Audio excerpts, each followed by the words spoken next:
You're listening to the Vacation Rental Success Podcast, the longest running podcast in the short-term rental industry with over 1.5 million downloads, and your source for all the information you need to master your rental business. Over the next few episodes in March, we are discussing the topic of artificial intelligence and its advantages and disadvantages for you and your business. But we need to recognize and thank our sponsor for this episode, Guesty. Guesty is a game-changing property management system giving hosts and managers the tools that they need to streamline operations, optimize bookings, and scale their business with confidence. Guesty is also leading the way with some of the most advanced AI tools to support your Guesty account that are evolving every day to help take the work out of your workflow. Listen into the mid-episode break for another frequently asked question answered about the Guesty platform, and check out the link in the description of this episode for a code to give you 50% off your first year with Guesty. And don't stress about the PMS switch. Guesty will handle all that by working with you to make the transition seamless. Now, let's get this AI-focused episode started. Here's your host, Heather Bayer. This is the Vacation Rental Success Podcast, keeping you up to date with news, views, information, and resources on this rapidly changing short-term rental business. I'm your host, Heather Bayer, and with 25 years of experience in this industry, I'm making sure you know what's hot, what's not, what's new, and what will help make your business a success.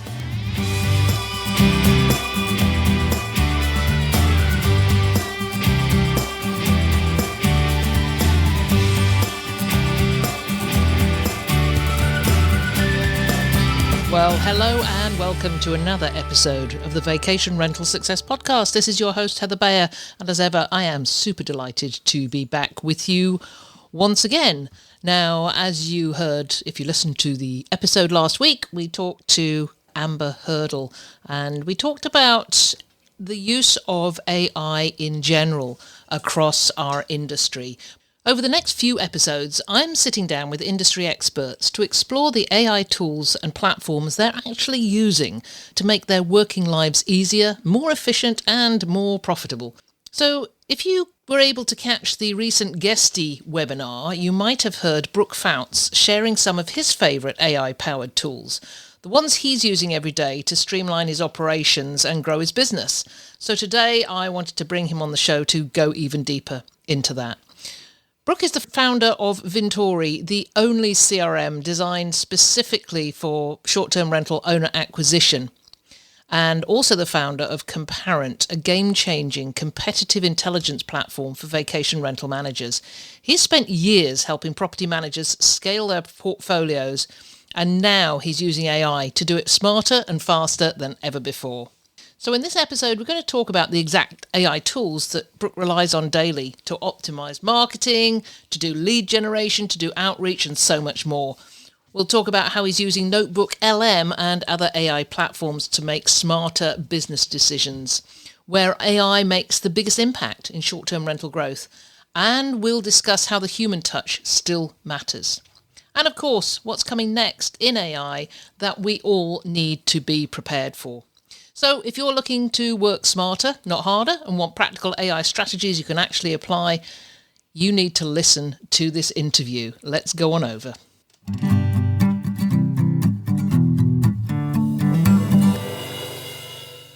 So I am super excited to have back with me once again, because this has been several times now, Brooke Pfautz from Vintory. Thank you so much, Brooke, for joining me yet again. How many times has it been? Heather, this is great to be back. I think this is maybe number 3 and maybe number 4. Oh, I think it might be more actually. I will put your previous episodes onto the show notes, so then I will count them up and see how many there are. But maybe 5. Yeah. Well, I had you on my podcast, so it's a.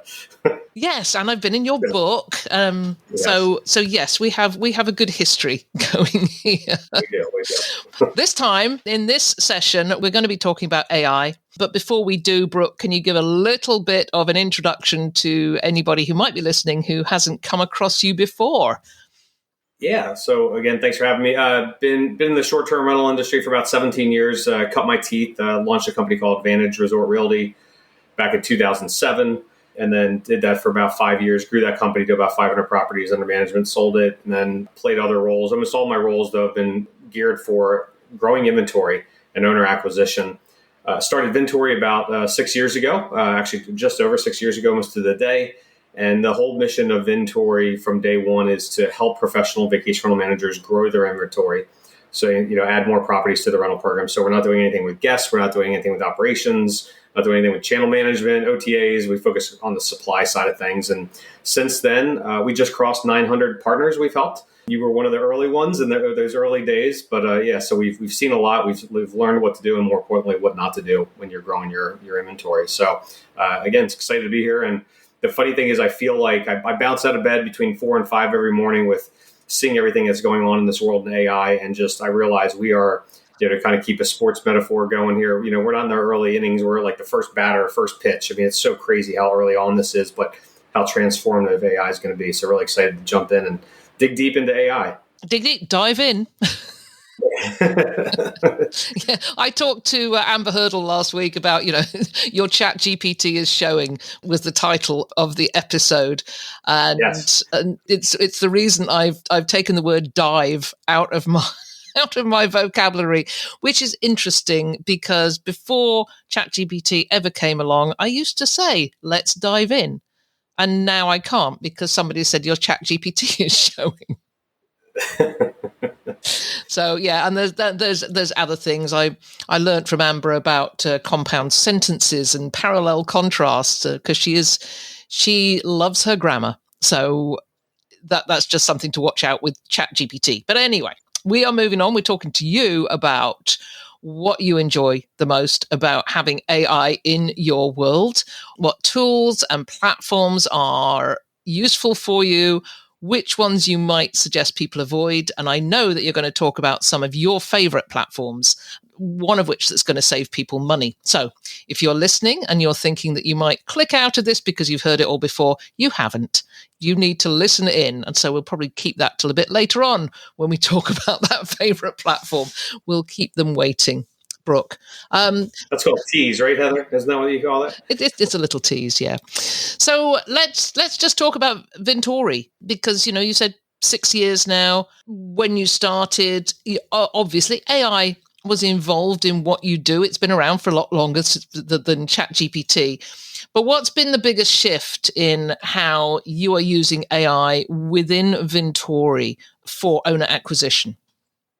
Yeah, I guess a couple areas. So first off, one, and I failed to mention this, Vintory, we have the largest database of vacation rental homeowners in the U.S. So we're constantly going out there, and usually we hire data scrapers to go out there and scrape Airbnb, Vrbo, Booking.com, get vacation rental permit data, those kind of things, but scraping public sources. Now, though, with AI, we're actually leveraging AI to power a lot of that scraping. So going out there and data enrichment, data cleansing, not only candidly for vacation rental, management companies and the properties and the homeowners, but also those management companies too, so just so we can obviously send out marketing directly to those management companies, let them know what we do. So really enriching that database. So again, owner data, and then obviously property management data. And then also we're using it for marketing strategy. So as you remember, when you signed up with Vintory, you met with an onboarding team, you met with a marketing strategist, and we're going to build out that whole entire marketing strategy, for you. So what we're doing now is we're leveraging AI, like a voice bot actually to interview you and ask you questions about your brand so they can learn about you so that we can build out like all your marketing. So whether that be the copy, whether that be the marketing assets and things like that. And I shared this on that the AI webinar with Guesty, doing some partner and competitor research. So you can go out there and, we'll actually go in there and pick a market like Gulf Shores and have AI go out and do a full competitor analysis of all the competitors in that market and how, our partner in that market is going to differentiate versus everyone else, and how you can then therefore lay out that marketing strategy, how you can lay out your positioning to kind of serve, your benefits the best against your competitors. And then one that I've really been happy with and really, and I'll talk about this a little bit later, I think, but is just the copywriting side of this. Like it has gotten really, really good on copywriting that actually will even rival our human copywriters. And the key is to train it, and we'll talk about that later. But so for postcards and cold emails and for any kind of direct mail that you do. And then the last one, I think I've shared with you before, actually I have a company called Comparent. Comparent is a marketplace connecting vacation rental managers and vacation rental homeowners. And we actually have built a new AI chatbot called Robbie.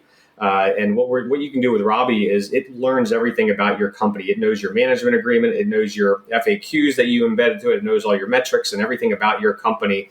And then a vacation rental homeowner can come to the website and ask it any question about your management company, and it'll answer it almost like as a sales rep for you.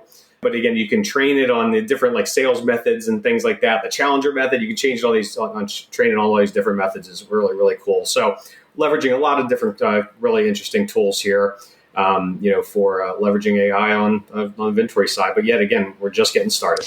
I love all of these ideas and ways that you're using it.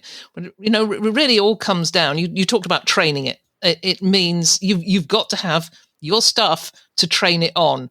And I think I've talked to a lot of people about AI, and it comes across that many think that all it is you post a prompt or a question into ChatGPT and it will come up with this amazing answer. But it needs knowledge. It needs that knowledge. And when you're saying, train the model with your brand and your FAQs, it is worthwhile starting if you haven't got all that knowledge. And for a lot of smaller property managers, that knowledge is in their heads. And, the time is probably right to get that out of your head and get it down somewhere, and that you can then use with AI as you go forward. Yeah, that intake bot we were talking about, like you can put your URL into it and it'll absorb everything in your website. It'll know your brand colors. It'll absorb your logo. It'll take all the content in your website and really build your brand voice of what you have. Here's the problem. Sometimes your brand voice is different than what you think. What it is online is actually much different than what you think it is. So it's kind of important for you to go through that process and realize that maybe it is wrong. And then you can again, train it on what you want your brand voice to be. And as Jason Sprinkle says, when he was built 360 Blue, he's like, build a brand that's slightly better than you actually are. So if somebody's not using Vintory and they want to check out and see if their brand online is telling the story that they want it to tell, is there a platform can they just go and do that somewhere else? You know what? I don't know of any actually out there. We've actually built a custom one. So our dev team, that's what they're spending a lot of time on, is building that intake engine where it's a lot of custom training and a lot of custom modules to be able to do that. So you can just upload your website. But again, we have to train. Again, it's all about that training knowledge that you have to put in the front end of it. So I don't know of anything off the shelf that's ready to go there. I'm sure you could probably go to a Notebook LM or go to even a ChatGPT and train it and ask it the right, and again, we'll talk about, I'm sure, prompt engineering, but ask it the right prompts and be able to get that. But I don't know of anything out of the box that works kind of like what we're doing here at Vintory. Okay, so I know you've been experimenting with a lot of AI tools. I heard you on the Guesty webinar. So can you break down your current personal AI stack? So not necessarily the Vintory one, but what are the top tools you use daily in your own work, and how do they fit into workflow?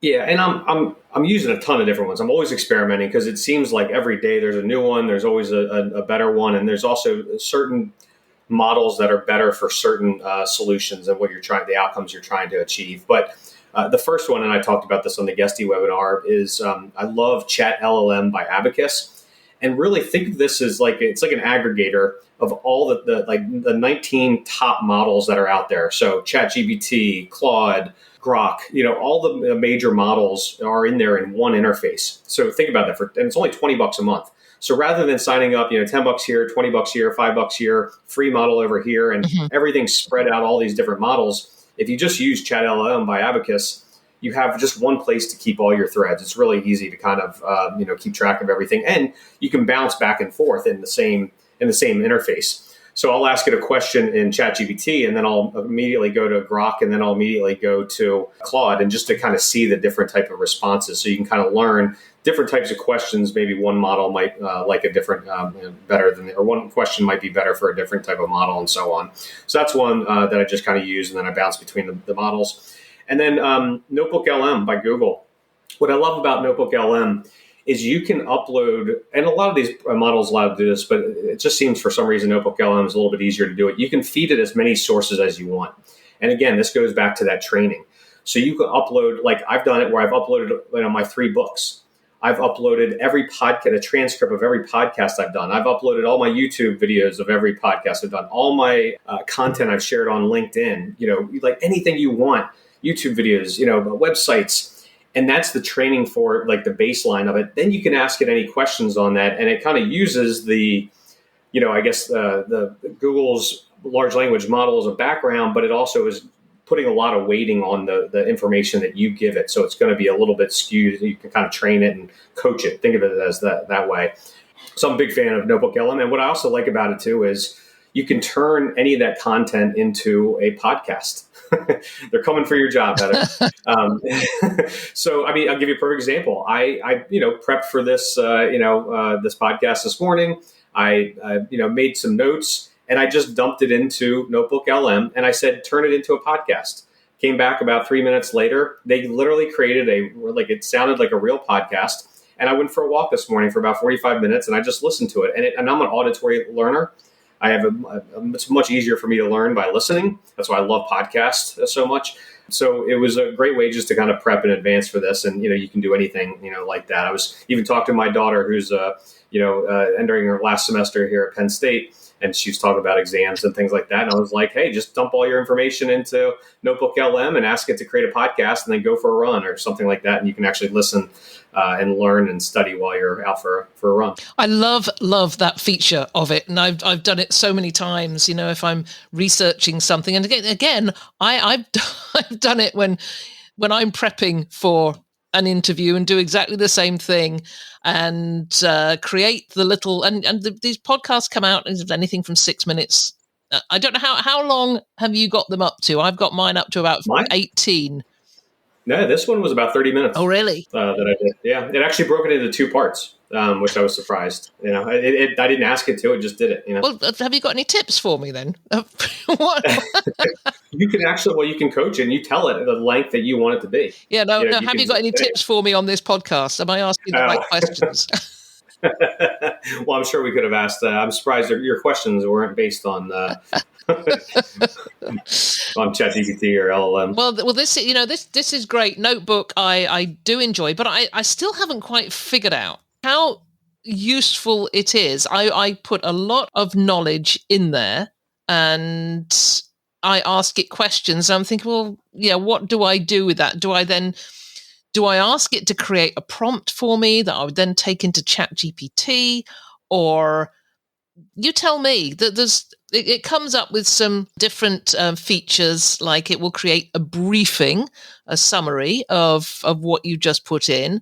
It will come up with some suggested questions that you can ask it, but I still haven't really figured out how useful it is.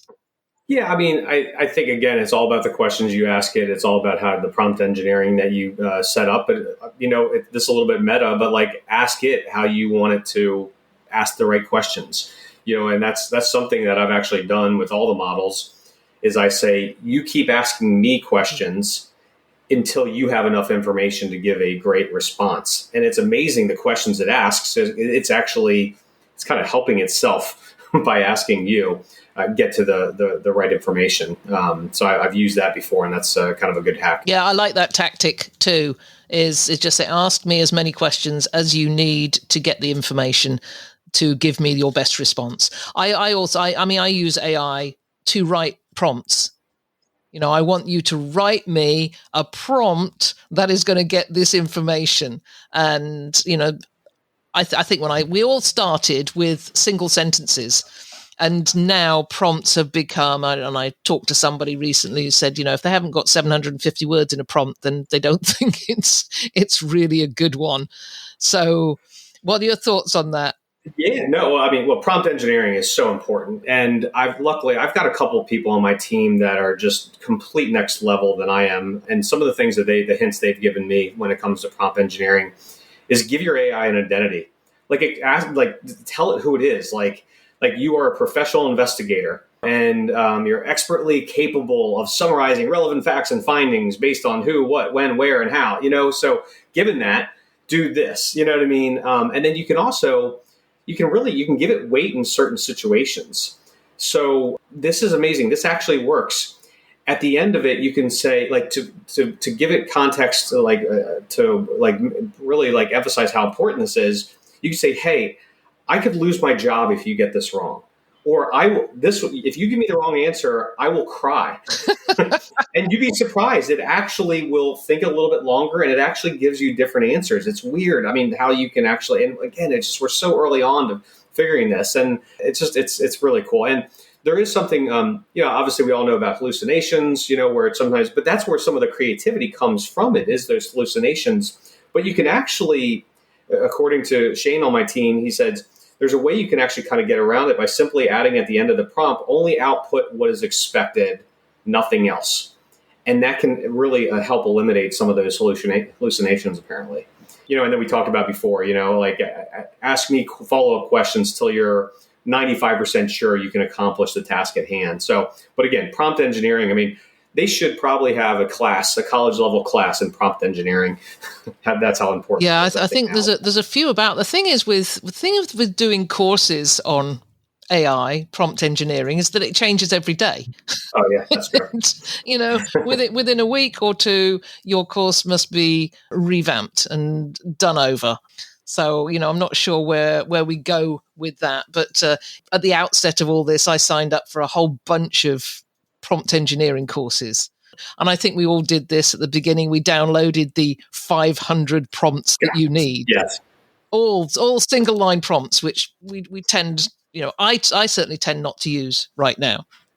I keep a bunch in I'm on a Mac and I have, Apple Notes and I love it. And I just keep a bunch of prompts in there. And then here's another little hack. If you use a Mac, there's actually a like shortcuts you can do. So if I write the same thing over and over again, I'll just create a shortcut. It's and it's like I'll do like hashtag, and then whatever the word is, and then it'll auto fill out that. So if you're always typing the same thing in an email, but the long-winded way to get to, I'll use that for some of my prompts as well. So I'll just do like hashtag and then the prompt or that word, and then it'll automatically finish that. So it just saves a ton of time by doing that. So any other AI-driven tactics that have really surprised you? Well, I mean, obviously the prompt engineering, using chat LLM, using Notebook LM. There's one out there, I'm trying to remember off the top of my head. Oh, V0. It's not really a tactic, but it's actually more of a product.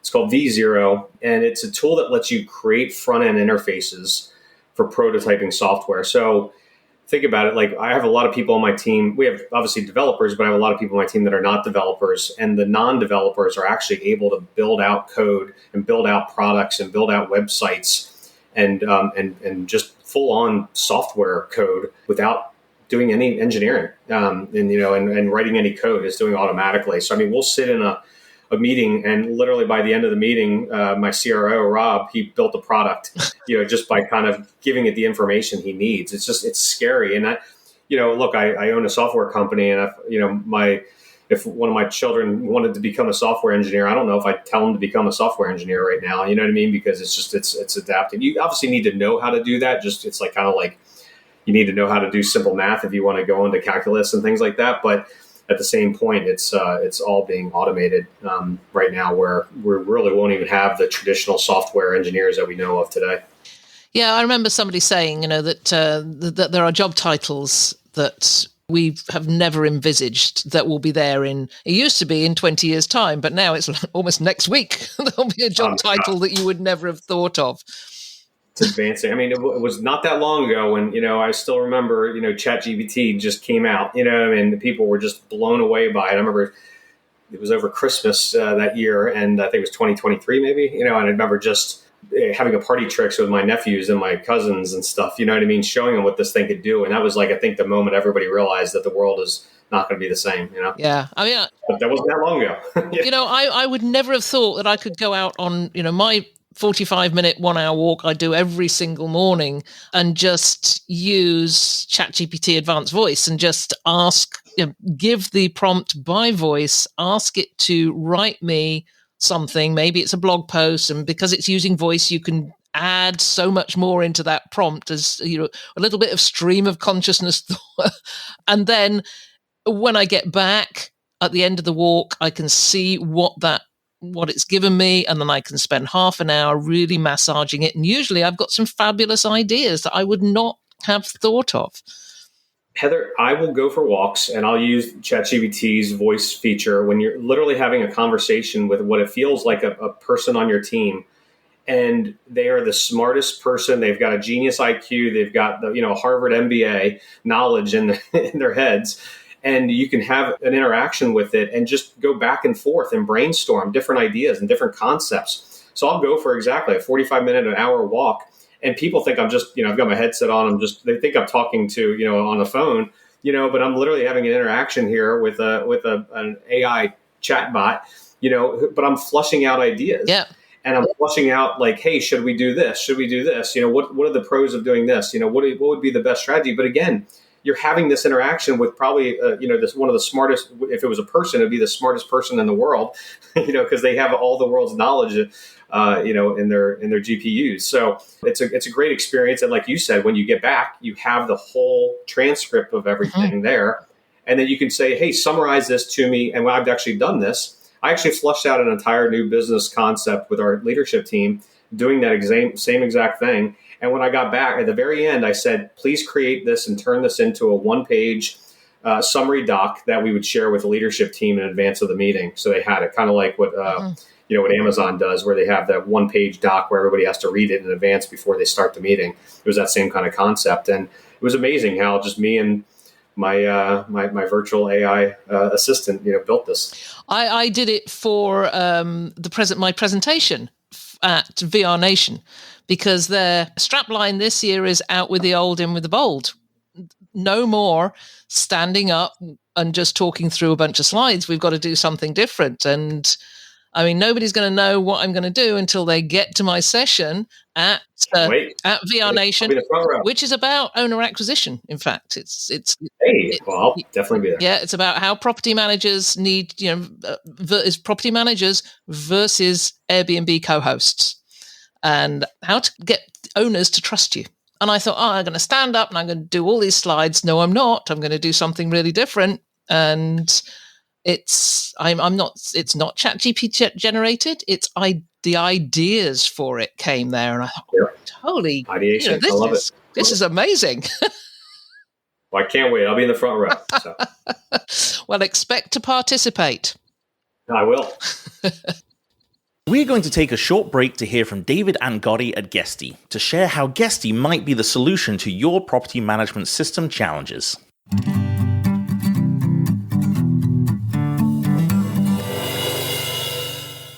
Welcome back, David. I want to ask you a question about communication. What's the key to ensuring that we have smooth communication with guests before and during their stay?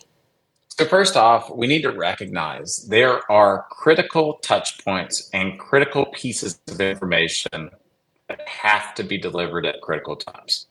And so that's your check-in information with a door code that's working, the Wi-Fi password, pieces of information like that. Absolutely critical. If we fail on that, we've failed at showing up at the review. The guest is upset. It's creating headaches for us. Now, once we identify all of these touch points, the pre-check-in, the mid-stay email to see how things are going, the checkout information, the follow-up, once we have all of the critical touch points identified, now we can layer on our own personality and our own hospitality into the messaging to make them appear friendly and inquisitive about what we can do to make the stay better. Once that automation is all baked in, now the guest starts to interact back and forth with us. And this gives our team, the humans with personality and warmth, a chance to really, really shine. So I would say it's a combination of that technology with the critical messages that reflect our team's ideas about this, combined with guest experience teams, delivers just something that's magical for the end user. That's a great combination. Thank you.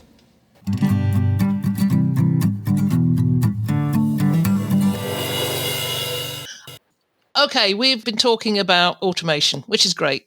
Relationships are still at the heart of this industry. So we've got to use AI to strike the right balance? I mean, we've talked about, people are going to be losing their jobs because some of these jobs won't exist anymore. We want to maintain that relationship, that personal touch with guests and with owners. How can we do the scaling we want to do without losing that personal touch?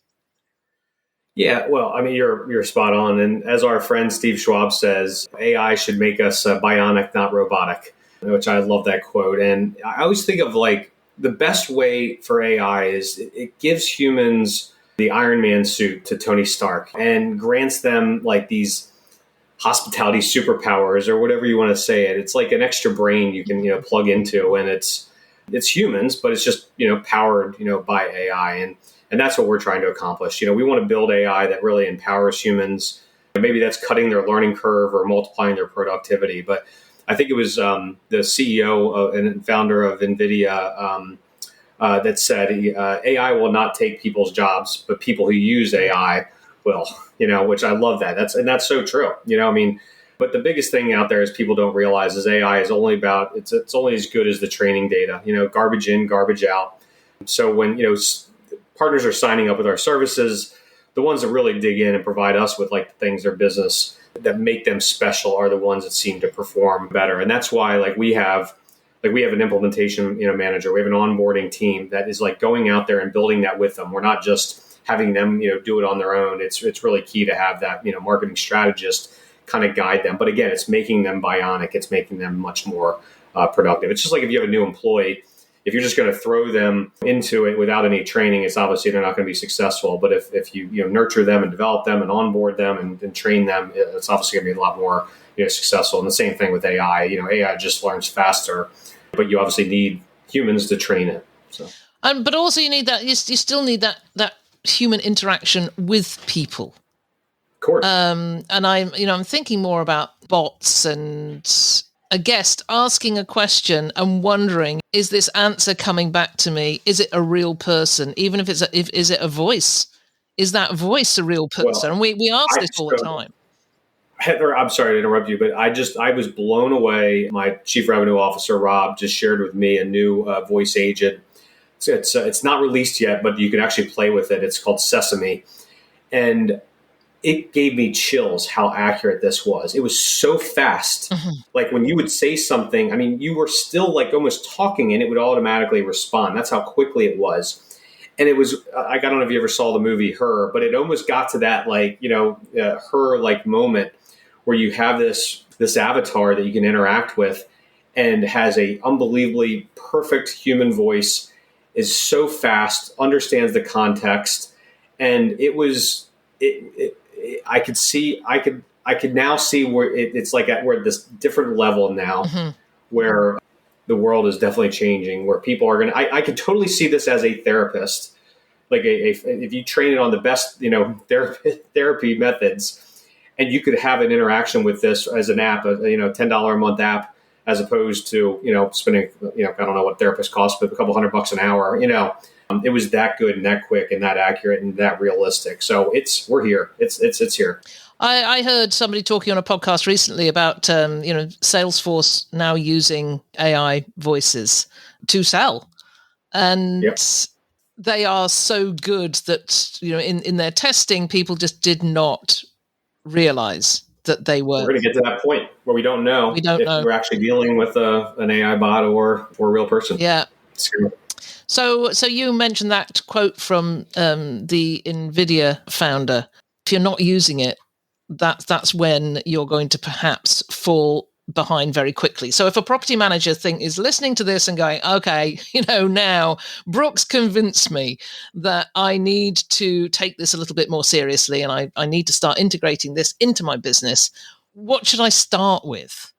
Yeah, I mean, well, we kind of mentioned them all. Like I would sign up for Chat LLM by Abacus AI. Again, $20 a month. It's a great place to start because you get access to all of them. Then you can see which ones you like the best. Notebook LM. And even just start playing with ChatGPT, Claude or Gemini. Actually, here's a fun fact.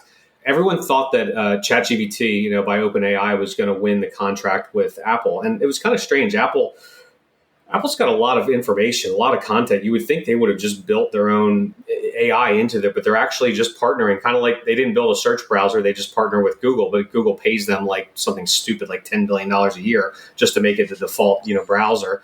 So I think they did the same thing here. And everybody thought that OpenAI's ChatGPT was going to win. But apparently they just announced that Gemini won, and it won by a landslide. It actually was much more accurate in all cases.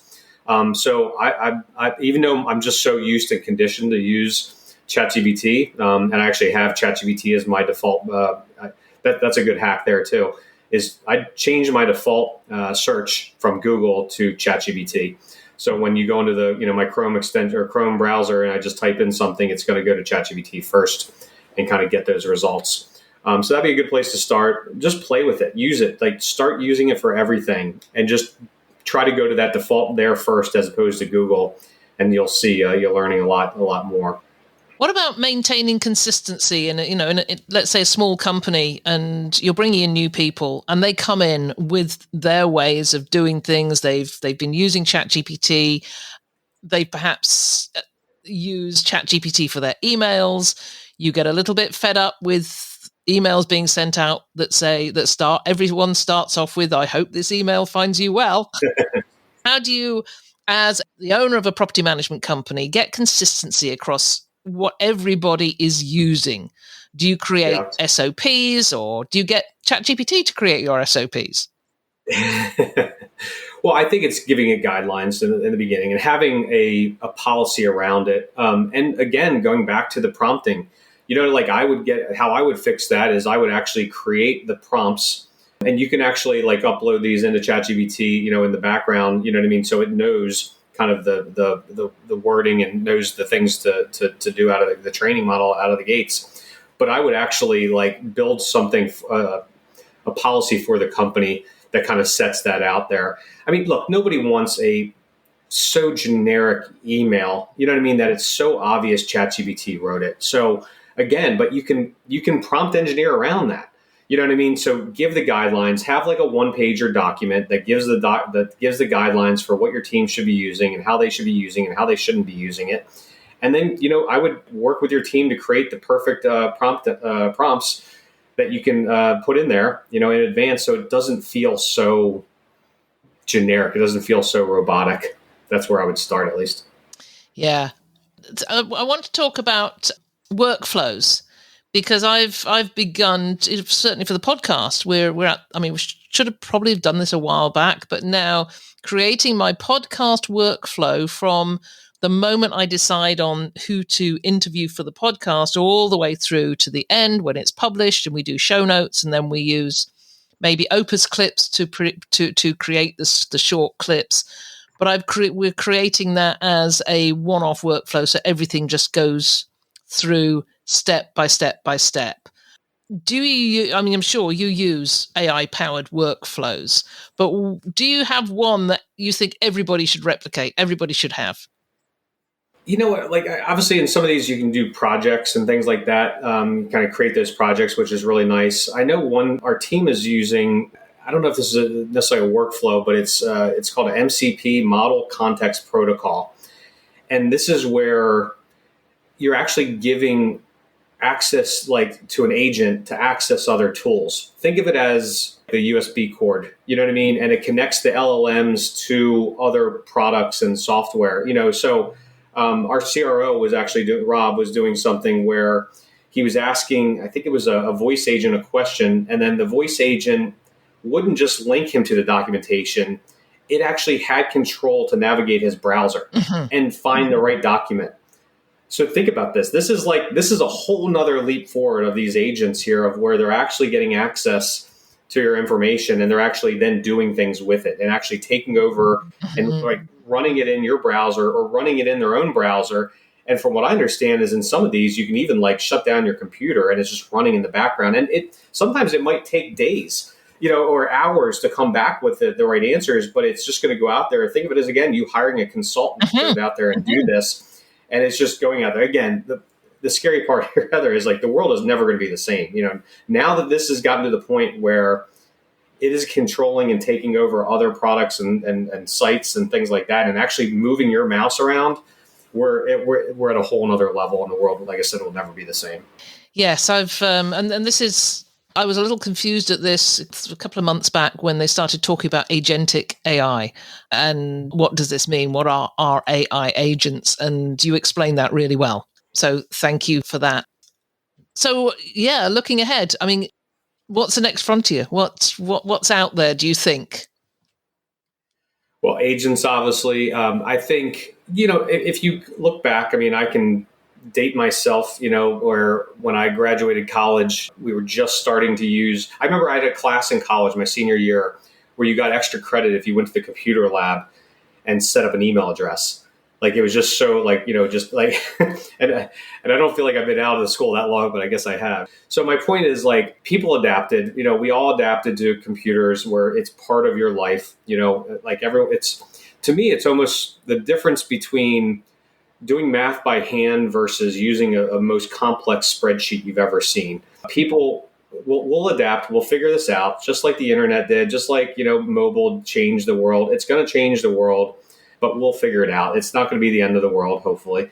But that the next level is, it's, and every single company will have AI built into it, just like every single company uses computers. Every single company uses websites to power their business. It's going to be the same thing. It's just going to be every software you use will have some kind of an AI feature, built into it. Yeah, but it's going to be fun. Yeah, I mean, I've been around a while, so I remember working without computers, and I remember walking through I had a job at Reader's Digest many years ago, and I wrote letters on behalf of the managing director of Reader's Digest. That was my job. So if somebody wrote to the managing director, it was me who wrote the answer. But I would with a typewriter. I would dictate it. No, I dictated it into my little dictating machine, and then those little cassettes went to the typing pool, and they were all there, a bit like Mad Men, all sitting there doing their typing. And we got our first computers, and it was just mind blowing. And now, I remember trying to tell my parents what I was doing at work, and they could not understand this. It was just so mind blowing for them. It will just keep rolling on. It just seems to be, it's just happening quicker now. Yes. It's much faster, pace. So it's adapt or die, Yes, indeed. So, Brooke, what parting wisdom would you like to share with the audience today? Yeah, I would just say, relating to AI, just try it. Just like I said, make it your default browser, search browser, and just start playing with it, even just on little things here and there. And you'll get more and more attuned to it. It'll be part of your life. And again, I'm no expert. I don't use it nearly as much as some of the people on my team do. But it is going to be the future. And again, going back to that quote, AI will not replace your job. People using AI will replace your job. Yeah, I think that's one we will definitely highlight out of this discussion. Brooke, as ever, it's always such a great discussion with you. Really enjoyed talking AI. I just spend my days doing this now.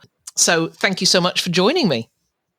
Of course, it was a pleasure to be here, and I can't wait to see you at VR Nation. Oh, yes, and you'll be sitting in the front row, right? Right.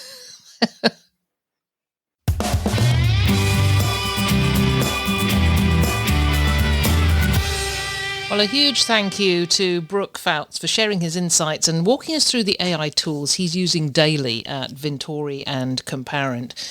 If you're looking to streamline your marketing and automate lead generation and scale your portfolio more efficiently and effectively, you'll definitely want to check out the platforms that we discussed today, and you can find all the links in the show notes.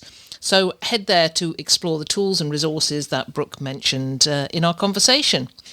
If you enjoyed this, make sure to go back and listen to my earlier episodes with Brooke, where we've talked about everything from winning more homeowners to scaling a property management business in just the right way. So this month, we're continuing our exploration into AI, and I've got more incredible experts lined up to share the AI tools, the strategies, and the insights that are making a real impact in their businesses. So be sure to subscribe so you don't miss a thing. Thank you so much for tuning in. And as always, if you enjoyed this episode, let me know. Leave a review, perhaps share it with a fellow short-term rental professional, or connect with me on social media because I love hearing from you. I'll see you next week with another AI-powered conversation. Before you go, don't forget to visit our sponsor, Guesty. They've been helping vacation rental managers stay ahead of the curve, and if you're looking for the right tech to streamline your operations, you know where to go. Check out the link in the description of this episode for a code to get 50% off your first year with Guesty, and don't stress about the PMS switch. Guesty will handle all that by working with you to make the transition seamless. It's been a pleasure as ever being with you. If there's anything you'd like to comment on, then join the conversation on the show notes for the episode at vacationrentalformula.com. We'd love to hear from you, and I look forward to being with you again next week.